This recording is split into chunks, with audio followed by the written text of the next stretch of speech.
Hello viewers and welcome to another GT6 video. Again, this is looking at the Matterhorn circuit. You'll have seen the full screen replay last week and now we've just got the multi-cam replay for you as well. Now I've not played GT6 since last week, so I'm a bit behind all of you now. I've had a few days away and now I'm going to be catching up on lots of GT6 action over the coming days. I'll put some time into it and really try and unlock some of the cars and check out some of the other circuits. Of course, this is one of the new circuits and looks absolutely fantastic. Really nice details, nice textures on the rocks, nice visual look to it. Obviously the system struggles a bit with the shadows. Playing here with a controller, this Beamer doesn't handle very well with the controller, but not as bad as some cars, it has to be said. The gradients are very tricky in some of these cars, so it does take a little bit of getting used to. We have a very steep downhill section coming up, which I'm sure many of you will have played by now, and you'll appreciate the challenges in some of these corners in finding speed but keeping control of the car. As we come high speed down this downhill section, car becomes unbalanced here. You can see I've almost lost it there, just trying to slow the car down. It's a real struggle getting the car slowed down into that tight hairpin at the bottom of the hill. So I've learned a bit there, so of course on my next lap again I'll be a little bit smoother. I've also run this track at night, and again it's very challenging during the night as well. You need to get your eye in on it. I look forward to testing the game with a wheel. I haven't yet. I'm hoping to be able to test it with a wheel very soon, and then give you guys a bit more of my impressions on the game. But wonderful scenery, lovely views. You know, for a current generation console game, this looks absolutely fantastic as we go through this super slow first gear section. Horrible section to go through. And round back up the hill, putting the pressure on those gears to really try and get the power down. Finding a way past these cars. You try to make the overtakes as clean as possible, but in general, with limited laps, you just need to get on with business really and win these races. So there's often a little bit of barging just to get some of them out of the way if they're always very slow on the braking points. Much like Forza 5 in that way, some of the cars are slightly unpredictable in terms of the way they brake into some of the corners, so you want to be close but not too close to them, so you don't just fly straight into the back of them. They'll be fast through some sections and slow through others, and I think that's why it's difficult to predict some of the handling with some of these cars.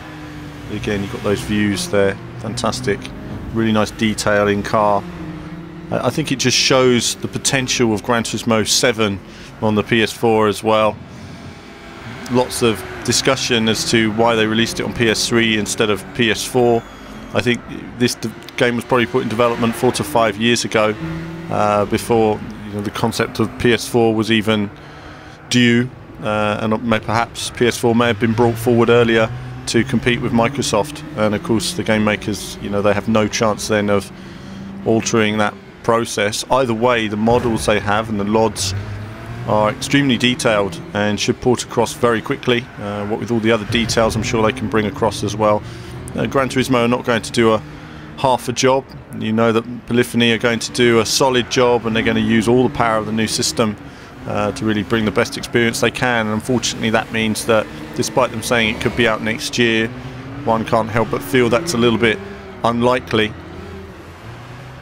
as we go up and complete this towards completing this second lap onto the third lap. Of course, you need the 3 laps to get through the field and keep it on the track through this tricky course.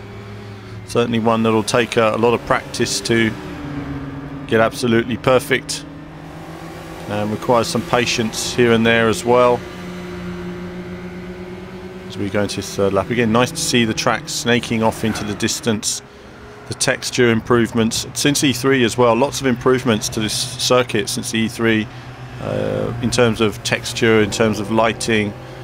It's really nice to see how it's come on in these last few months. It really shows with game development, a game can be 6 months from the release, be one game, and in the next few months, as all the assets are brought together, it can change completely. And that's why there's often a lack of understanding from some gamers when they see an alpha or a beta version and they say, hey, it's only a few months from launch. but actually it's that final stage where everything gets brought together and worked on and optimized that you really start to see the full picture. Those finishing touches are all important. I like this downhill section. Nice high speed corner, car coming out, back end stepping out. It's alright. Here I'm going slower than I would do just to keep balance in the car. You don't want it getting out of balance too quickly. And then braking nice and early for this corner at the bottom of the hill, getting it in nicely. A little bit of understeer on the exit, but that's okay, we can deal with that. And again, another tricky corner here over the crest, blind corner downhill as we close up on first place. So far, Gran Turismo, I've enjoyed it a great deal.